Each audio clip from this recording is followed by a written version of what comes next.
किशन नाम का एक जादूगर हर गांव में जाकर खूब अच्छे खेल दिखाता था। उसके पास एक सफेद रंग का चूहा था जिसके करतब और जादू की मिसालें देख कर लोग आकर्षित होकर वहाँ खेल देखने आते थे।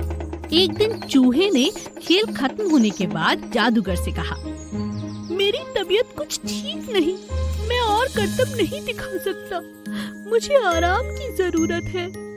जादूगर उसकी बात मान जाता है और उसे आराम करने के लिए कहता है। अगले दिन चूहा बिस्तर से उठता ही नहीं। यह देखकर जादूगर हैरान रह जाता है और सोचने लगता है कि आज उसके बदले जादू कौन दिखाएगा। वो गांव के लोगों से पता करता है और एक बुढ़िया के पास जाता है जो उस गांव की वैद्य थी, जिसके पास हर पशु पक्षी और इंसान की दवाई थी। जादूगर वहाँ जाकर सारी बात बुढ़िया से कहता है। अरे अरे अरे कोई बात नहीं, इसे थोड़ा बुखार है, जरा कम मेहनत कराया करो अपने चूहे से। क्या हालत बना रखी है, 1-2 दिन आराम करने दो, ये दवाई दो, ये ठीक हो जाएगा।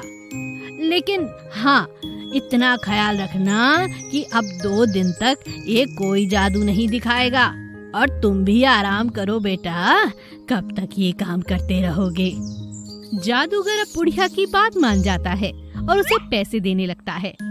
तब बुढ़िया कहती है, कोई बात नहीं, पैसे तो तुम अपने पास ही रखो, 2 दिन बाद जब ये ठीक हो जाए तो मेरे पास आना, मुझे तुम दोनों से बहुत जरूरी काम है। अगर वो काम हो गया तो मैं ही तुम्हें पैसे दे दूंगी। हाँ। जादूगर अपने चूहे को लेकर घर वापस लौट आता है। 2 की जगह 3 दिन तक दोनों बड़ी मस्ती से धूप सेकते हैं, अच्छा खाना बनाकर खाते हैं और आराम करते हैं। चौथे दिन चूहा खुद ही जादूगर से कहता है, इतना आराम करके आनंद आ गया जादूगर भाई, लगता है मेरा शरीर एकदम फुर्तीला और चुस्त हो गया है। वो बुढ़िया ना बहुत कमाल की वैद्य है, चलो चलकर उन्हें शुक्रिया अदा करते हैं और अब मैं जादू दिखाने के लिए तुम्हारे साथ तैयार हूँ। दोनों मिलकर बुढ़िया के पास पहुँचते हैं और बुढ़िया से उस काम के बारे में पूछते हैं जो वो उनसे करवाना चाहती थी। तब बुढ़िया कहती है, देखो तुम्हें ठीक तो होना ही था, कितना चेहरा खिल गया है तुम्हारे चूहे का, और तुम्हारा भी काम ये है कि मेरे घर में बहुत सारे चूहे हो गए हैं। क्या तुम इन चूहों को अपने साथ ले जाओगे? इसमें कौन सी बड़ी बात है, आप चाहती हैं तो मैं ऐसा जरूर करूँगा, और अगर चूहे मेरे दोस्त बन जाएं तो मैं उन्हें ले जाने में बहुत खुशी महसूस करूँगा। चूहा पूरे घर की सैर करता है, हर कोने में जाकर ढूंढता है और धीरे धीरे सभी चूहों से बात करके कहता है, अरे भाई, तुम यहाँ अपनी जिंदगी बर्बाद क्यों कर रहे हो? चलो मेरे साथ, जादूगर भाई के साथ रहेंगे, लोगों को जादू दिखाएंगे, मस्ती करेंगे और खुश रहेंगे। सारे चूहे उसके साथ बाहर निकल आते हैं और बुढ़िया अपने घर में खुशी खुशी रहने लगती है। सोने की चींटी। गंगा अपने आंगन की सफाई कर रही थी। उसे घर की सफाई करना बहुत पसंद था।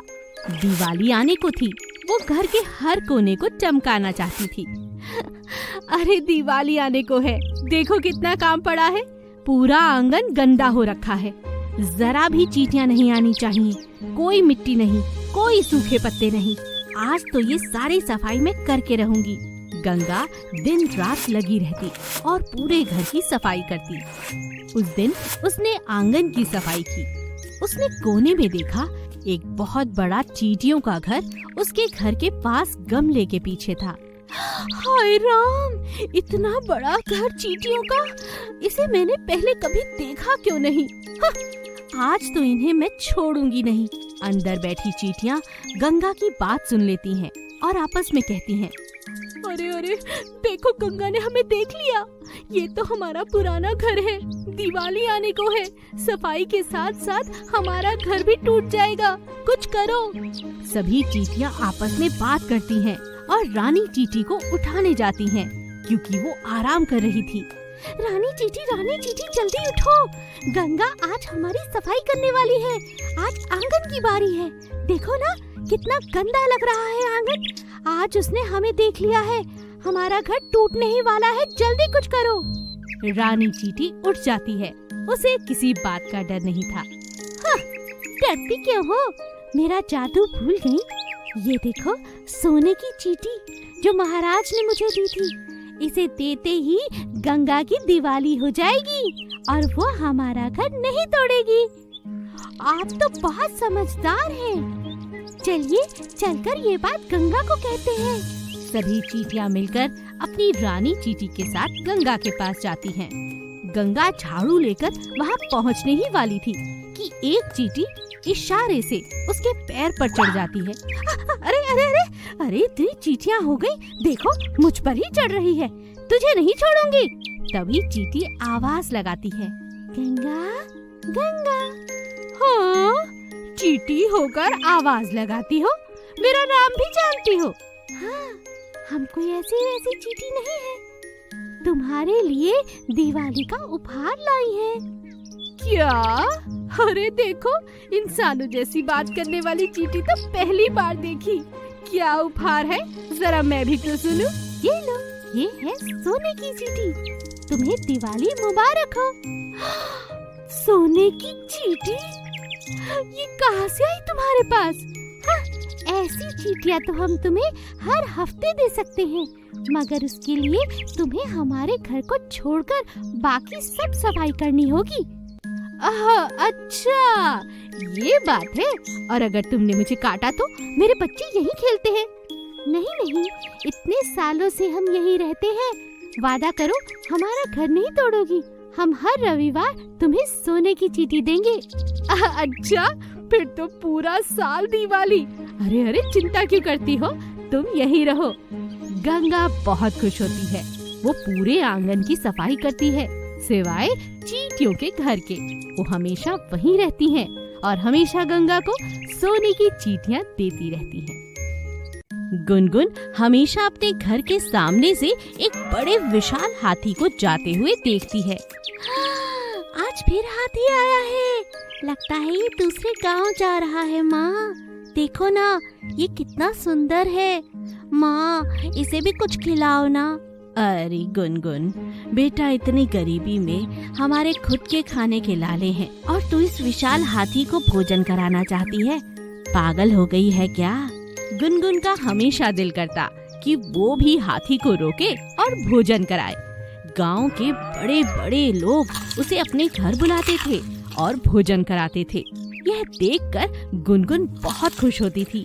हाथी बहुत सुंदर और बहुत प्यारा है। सब लोग अपने घर बुलाकर बहुत कुछ खिलाते हैं।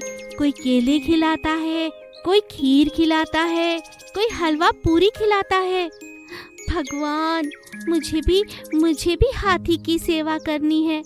काश हमारे पास भी अच्छे पैसे हो जाएं, तो मैं भी हाथी को दावत पर बुलाऊंगी। गुनगुन की ये चाहत देखकर उसकी माँ को उस पर बहुत प्यार आता है। वो हर रोज एक एक पैसा जमा करने लगती है। हे भगवान, हमारा इस दुनिया में कोई नहीं। परदेश में इसके बाबूजी दिन रात मेहनत मजदूरी करके पैसा कमाते हैं। जो भी पैसा मैं मजदूरी करके कमाती हूँ, जैसे तैसे गुजारा कर पाती हूँ। हे प्रभु, अपनी बेटी की खुशी के लिए चंद सिक्के रोज बचाऊंगी। आपके भोग की जगह एक दिन इस हाथी का भोग लगाऊंगी। ये भी तो भगवान का ही रूप है, ये भी तो आप ही का अंश है। मैं चाहती हूँ मेरी बेटी खुश रहे। उसकी खुशी के लिए एक एक सिक्का हर रोज जोड़ूंगी। भगवान, उसकी ये इच्छा पूरी करने में मेरी मदद करो। गुनगुन की माँ मजदूरी करके जितने भी पैसे कमाती, उसका एक सिक्का हर रोज जमा करती। एक दिन जब गुनगुन की माँ के पास अच्छे खासे पैसे जमा हो जाते हैं और गुनगुन का जन्मदिन आता है, तो वो गुनगुन से कहती है, गुनगुन, कल तेरा जन्मदिन है बेटा। हाँ माँ, कल मेरा जन्मदिन है। मैं बहुत खुश हूँ। सच ना? तू खुश है ना? ये ले तेरी नई किताब, तेरी नई फ्रॉक और ये मैं कहना चाहती थी कि वो जो हाथी है ना, जो हर रोज यहाँ से निकलता है, कल उसे दावत पर बुला ले बेटा। मैं हलवा पूरी बनाऊंगी उसके लिए, उसे जरूर खिलाना। क्या सच कह रही हो माँ? तुमने तो कहा था हम गरीब हैं, हमारे पास पैसे नहीं। हाँ कहा था, लेकिन मैंने एक एक पाई जमा करके उसके लायक थोड़ा सा अनाज भी इकट्ठा कर लिया है। कल हम उसे दावत पर बुला ही लेते हैं। सच माँ? गुनगुन बहुत खुश हो जाती है और अगले दिन हाथी को दावत पर बुलाती है। हाथी और उसका मालिक दावत पर आते हैं। गुनगुन उन्हें हलवा, पूरी, खीर सब कुछ खिलाती है और खुशी खुशी अपना जन्मदिन मनाती है। शुक्रिया माँ, तुमने मेरी इच्छा पूरी कर दी। मैं सच में चाहती थी कि हाथी राजा हमारे घर आए और हलवा पूरी खाएं। जादुई मिट्टी की गाय। प्रज्ञा को अपनी गाय से बहुत प्यार था। वो बचपन से उसके साथ ही बड़ी हुई थी, उसके साथ ही पूरा दिन रहती।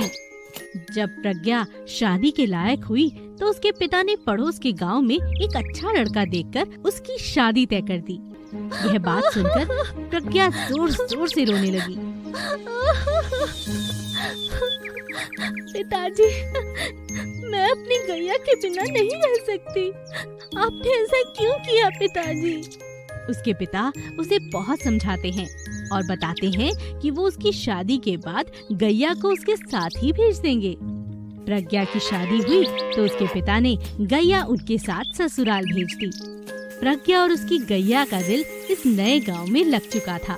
दोनों बहुत खुश थे, लेकिन अचानक एक दिन गैया बीमार हो गई। उसने खाना पीना बंद कर दिया और दूध देना भी बंद कर दिया। क्या हुआ तुम्हें गैया? क्या हुआ है? मुझे बताओ, हे भगवान। प्रज्ञा के ससुराल वाले बहुत अच्छा इलाज कराते हैं, लेकिन गैया एक दिन अचानक सुबह सुबह मरी हुई मिलती है। प्रज्ञा का रो रो कर बुरा हाल था। नहीं नहीं, मेरी गैया।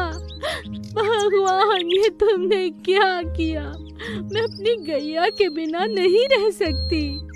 अरे बेटी चुप हो जाओ। मैं समझती हूँ गैया से तुम्हें बहुत लगाव था, लेकिन अब तुम पेट से हो। अपने बच्चे का ख्याल रखो प्रज्ञा। प्रज्ञा की सास उसे बहुत समझाती है, लेकिन प्रज्ञा अपनी गैया को याद करके दिन रात रोती है और जहाँ वो गैया को बांधती थी वहाँ पड़ी मिट्टी से गैया की मूर्ति बनाने लगती है और रोती रहती है।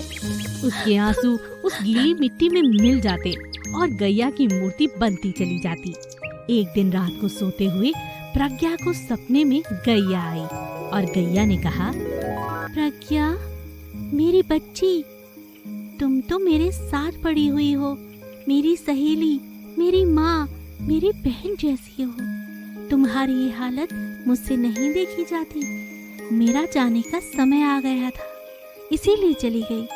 अब तुम्हें अपने बच्चे का ख्याल रखना है। ऐसा मत करो। जो मिट्टी की गाय तुमने बनाई है वो ऐसी वैसी नहीं, वो जादुई गाय है। तुम उससे जो मांगोगी वो तुम्हें देगी। उसमें तुम्हारी श्रद्धा और प्यार के सच्चे आंसू मिल गए हैं। जाओ, उससे कुछ मांग कर तो देखो। प्रज्ञा नींद से जागती है और मिट्टी की गैया के पास जाकर कहती है, मुझे एक गैया चाहिए, एकदम वैसी जैसी मेरी गैया थी। जादू से एक बड़ी सी खूबसूरत गाय एकदम पहली जैसी गाय की तरह प्रकट हो जाती है। प्रज्ञा बहुत खुश हो जाती है। अब वो जादुई मिट्टी की गाय से जो चाहे वो मांग सकती थी, मगर अब उसे अपनी गैया जो मिल गई थी, उसने अपना ख्याल रखना शुरू किया और अपने बच्चे को जन्म दिया। अब उसके जीवन में खुशियां ही खुशियां थी।